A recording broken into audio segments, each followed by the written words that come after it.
Magandang araw po sa inyong lahat at welcome back po sa Pa-SHOUTOUT channel. For today's episode, mag-unbox po tayo ng newly launched printer ng brother, ang DCP-T420W.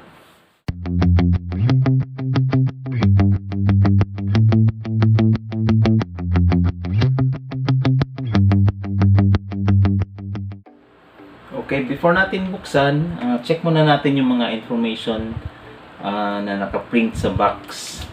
Kagaya nito, easy to use with wireless and mobile print. Dito naman, meron siyang print speed. Up to 16 image per minute ang mono, and then up to 9 image per minute ang color. And then kung economy mode, up to 28 page per minute ang mono, and then 11 page per minute naman sa color. Tray capacity 150 sheets. Meron din siyang manual feed slot, and then yung wireless printing. Sa ink naman niya, isang bottle ng black ink capable mag-print ng up to 7,500 pages, and then the color is up to 5,000 pages. Meron siyang 2 years extended warranty. Meron tayong pipilapan na form para maka-avail ka nitong 2 years na warranty. So make sure na all originals ink ang ginagamit natin para hindi ma-void ang warranty. So meron siyang important notice: only genuine brother consumables are recommended for use in this machine. Sa mobile connectivity naman, dalawang app ang pwede mong gamitin sa printer. Ito ay ang iPrint and Scan app at ang Mopria. Okay, buksan na natin. So ito yung extended warranty form na pipilapan natin, and then isubmit lang sa kanila. So yan, warranty card, isang set ng ink, merong USB cable, tapos power cord naman niya. So buksan na natin ang main menu.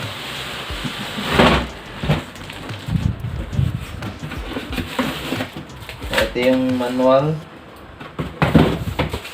Wala na siyang CD.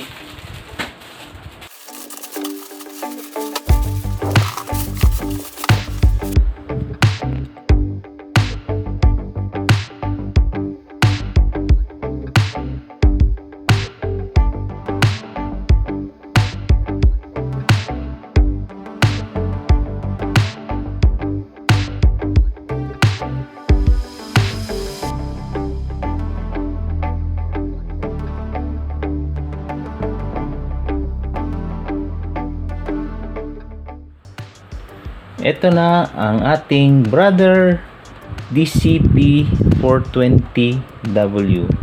So tingnan natin yung control panel niya.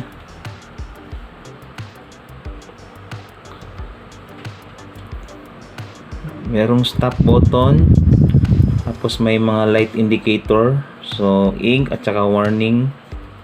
And then sa Wi-Fi, copy shortcut. So mono and color, copy and scan.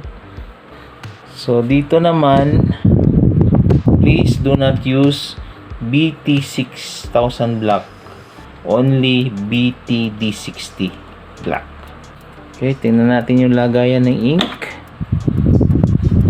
So yung takip niya color designated na rin. Ayan. So dito lang ilalagay kapag nagre-refill ka. Ito yung drawer niya.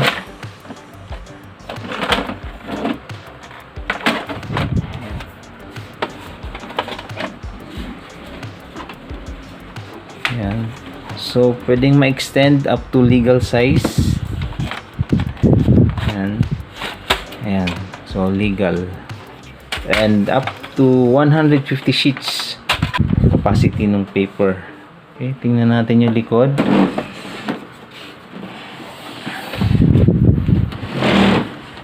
sa back side, dito yung manual feed slot.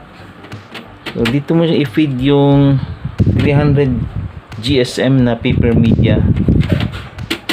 Okay. So pwede open ito in case may mag paper jam dun sa ilalim. So nasaan ba yung ano? So ito yung power port nya, and then yung USB, yun, lagi nakatago yung USB port nya. Yan, so dito lang sa dadaan. So yun, hindi muna natin matetest ito kasi iniram ko lang to. Siguro pag may installation, i-review natin yung performance nya.